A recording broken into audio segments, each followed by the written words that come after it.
On a freezing December day in 1901, a young Italian stood on a windswept hill in Newfoundland, pressing a telephone receiver to his ear. He was listening for something that most scientists swore was utterly impossible, a whisper that had crossed the entire Atlantic Ocean with no wires at all. Then he heard it, three faint clicks. A single letter tapped out in England 2,000 miles away and caught from the empty air. It was the birth of a technology that would give the whole world a voice, but behind it lay a bitter war over who truly invented it. For all of history to send a message, you needed a physical path, a messenger, a road, a wire. By the 1800s, the telegraph could flash words along copper cables and even beneath the oceans. But everything depended on that fragile thread. Cut the wire and the silence returned. Then came a discovery that seemed like pure magic. A Scottish physicist, James Clerk Maxwell, predicted that invisible waves of energy could travel through empty space at the speed of light. Years later, a German named Heinrich Hertz proved him right,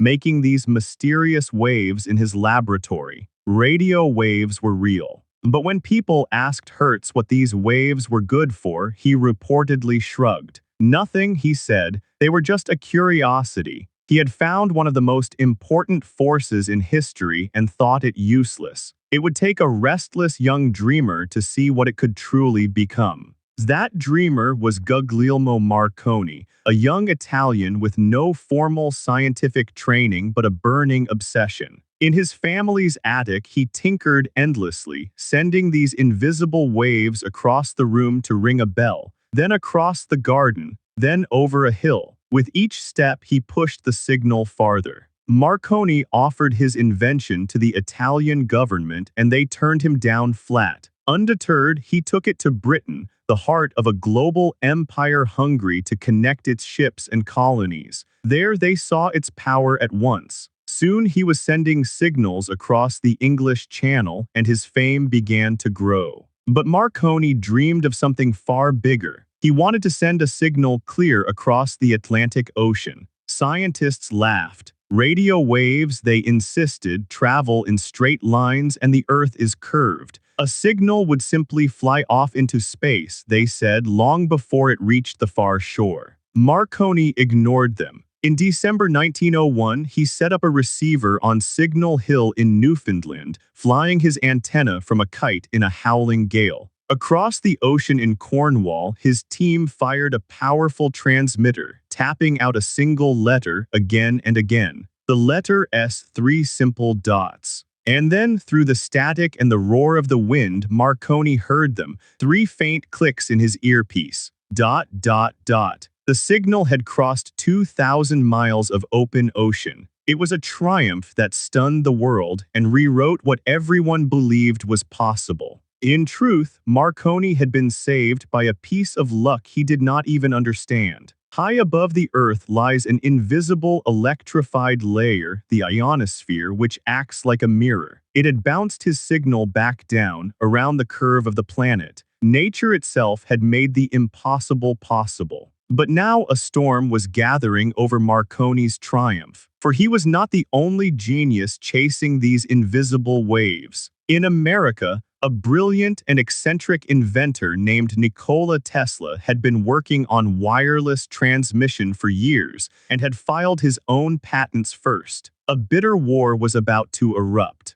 Tesla had secured key American patents for radio back in 1900, a full year before Marconi's famous signal. His work described the very system Marconi was using. When Marconi tried to patent his own radio in America, the office at first rejected him, pointing straight to Tesla's earlier discoveries. Then in 1904, something strange happened. The United States Patent Office suddenly reversed itself and awarded the patent for radio to Marconi. Tesla was furious. Marconi had powerful and wealthy backers, and many suspected that money and influence, not science, had decided who would be called the inventor of radio. In 1909, Marconi was awarded the Nobel Prize in Physics, cementing his place in history as the father of radio. Tesla, meanwhile, grew ever more embittered and impoverished. He reportedly said of his rival, "Marconi is a good fellow.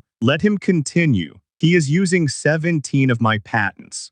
Whoever owned it, radio was now saving lives. In 1912, when the great ship Titanic struck an iceberg and began to sink, her wireless operators tapped out desperate calls for help into the night. Those invisible waves summoned a rescue ship, and more than 700 survivors were pulled from the freezing sea. Yet for all its power, radio could still only speak in the clicks and dashes of Morse code. It could send a message, but not a voice. The great dream now was to carry actual sound, the human voice and music on those invisible waves, and that would take a whole new kind of genius. On Christmas Eve 1906, ship operators out at sea, expecting only the usual clicks, suddenly heard something astonishing in their headphones. A human voice, then a violin and a reading from the Bible. An inventor named Reginald Fessenden had broadcast the very first sounds ever carried by radio.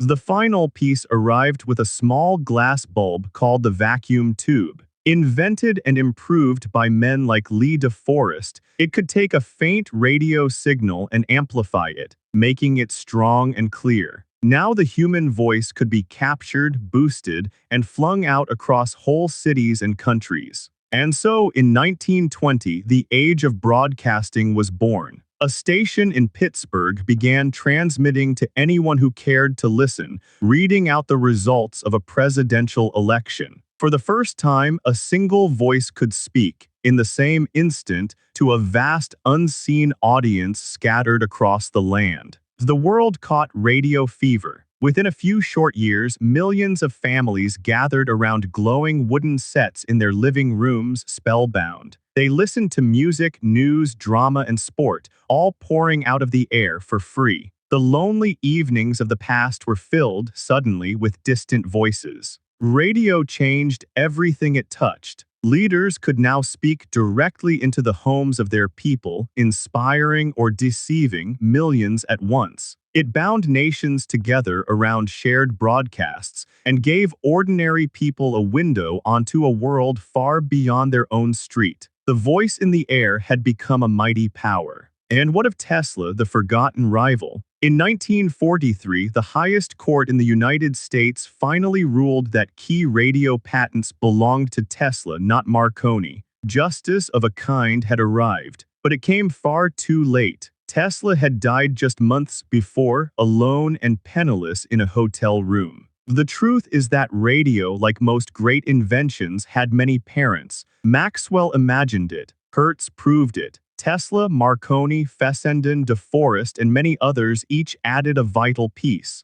The lone genius is a comforting story, but the real tale is messier and far more human than that. And from that first faint whisper across the ocean grew almost everything we now take for granted. Television, radar, mobile phones, Wi-Fi, and the signals that guide our ships and planes, all are children of radio. Every wireless device in your life is a direct descendant of those three little clicks in the storm. Pause and consider what radio